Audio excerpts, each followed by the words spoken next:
खुद खबरें कैसे सिंगल आउट करा और कौन कौन से बिग स्टॉक्स की कैटेगरी में आए? पहले तो बड़ी खबर पे मैं वो करता हूँ, कर्नाटक वाली जो कंपनियां हैं ना, उनकी बात हो जाए पहले तो। देखिए कर्नाटक में कौन कौन सी कंपनियां हैं। हमारा पूरा आईटी सेक्टर कर्नाटक में, इन्फोसिस, विप्रो, एलटीआई, एम्फेसिस, उसके अलावा और बड़ी कंपनियां हैं कर्नाटक में, Biocon, Syngene, United Spirits, United Breweries है, एबीबी है, भारत इलेक्ट्रॉनिक्स है, बॉश है। अब हुआ क्या है, और ये चीज़ ना, मैं एक चीज़ कहूँगा, वैसे ये एक चीज़ अच्छी है, ये देश में होनी चाहिए। एक तो कम्पिटिटिव फेडरलिज्म और एक गवर्नमेंट्स का सुनकर उस पर रिएक्ट करना। नैस्कॉम ने कहा कि भाई ये आप क्या कर रहे हो, ये गलत हो रही है चीज़। नैस्कॉम ने चिंता जाहिर की। नैस्कॉम ने जैसे ये चिंता जाहिर की, आंध्र प्रदेश के मिनिस्टर ने ट्वीट कर दिया, आप सबका आंध्र प्रदेश में वेलकम है।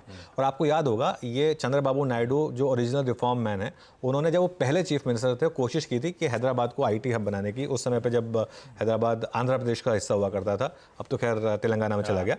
तो अब ऑब्वियसली उन्होंने कहा कि आप हमारे यहाँ आ जाइए। तो उन्होंने कहा, अब वो एकदम से उन्होंने कहा कि कर्नाटक सरकार ने कहा कि नहीं ये तो नहीं हो सकता, तो उन्होंने तुरंत उसको रिट्रीट कर लिया। मुझे इसमें ये चीज़ क्या अच्छी लगी, मुझे इसमें दोनों चीज़ें अच्छी लगी। मुझे एक तो चीज़ ये अच्छी लगी कि स्टेट्स के बीच में कंपेटिटिवनेस है, होनी चाहिए। कंपेटिटिव फेडरलिज्म इस देश का सबसे बड़ा एक जिसे कहते हैं एक स्तंभ है, वो होना चाहिए। और दूसरा, जैसा मैंने कहा, उन्होंने सुना इस चीज़ को और वापस ले लिया। ठीक है, था क्या ये? देखिए प्रस्ताव बहुत ख़राब है। अब मैं हमेशा इस चीज़ को बोलता हूँ, प्राइवेट सेक्टर में स्टेट बेसिस पर रिजर्वेशन नहीं हो सकता, होना ही नहीं चाहिए। हमारे यहाँ पे एक फ्रीडम है हर किसी को दूसरे स्टेट में जाके काम करने की। हम में से कोई भी महाराष्ट्रियन नहीं है ना, मतलब हजदा को छोड़ दें तो।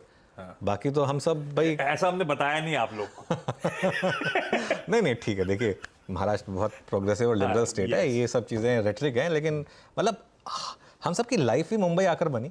अपना हमारे स्टेट में तो कुछ भी नहीं हो रहा था, ठीक है। अब वो स्टेट भी प्रोग्रेस कर रहे हैं, लेकिन अब हमको मुंबई इतना अच्छा लगा कि अब हम वापस जाएंगे नहीं, तो वो अलग बात है। तो ये चीज़ें नहीं होनी चाहिए। तो उन्होंने जैसे कई लोगों ने कहा था, आई थिंक किरण मजूमदार शॉ ने भी बोला था, नैस्कॉम ने भी बोला था, कर्नाटक की जीडीपी में आईटी 25% कंट्रीब्यूट करता है। और मोहनदास पाई ने भी बोला कि ये जो है जो कॉन्स्टिट्यूशन है उसके अगेंस्ट है ये। तो ये इंटरेस्टिंग था क्या प्रस्ताव? जो निजी कंपनियां हैं उनमें लोकल लोगों को आपको प्राथमिकता देनी होगी।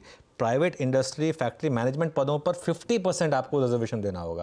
मतलब आप सोचिए कि सीईओ सीएफओ लेवल पर भी मतलब आपको वहीं का कोई डोमिसाइल होना चाहिए। और गैर मैनेजमेंट उस पर तो 75% और ग्रुप सी और ग्रुप डी में तो 100%। देखिए ये पॉसिबल, मैं समझता हूँ, मैं सेंटिमेंट को समझता हूँ, सेंटिमेंट में कोई दिक्कत नहीं, कि सेंटिमेंट सही है कि भाई लोकल्स को मिलना चाहिए थोड़ा बहुत वो, लेकिन इस तरीके का रिजर्वेशन जो है ना, ये गलत स्टेप है। और आंध्र प्रदेश ने जंप किया, उन्होंने कहा हमारे यहाँ आ जाइए। अब भाई क्या उनके यहाँ पे बैकलैश नहीं होगा कि भाई आप आंध्र की नौकरियाँ कहीं और को क्यों दे रहे हैं? लेकिन ये सब ज़रूरी है, मतलब थोड़ा कंपटीशन होना चाहिए।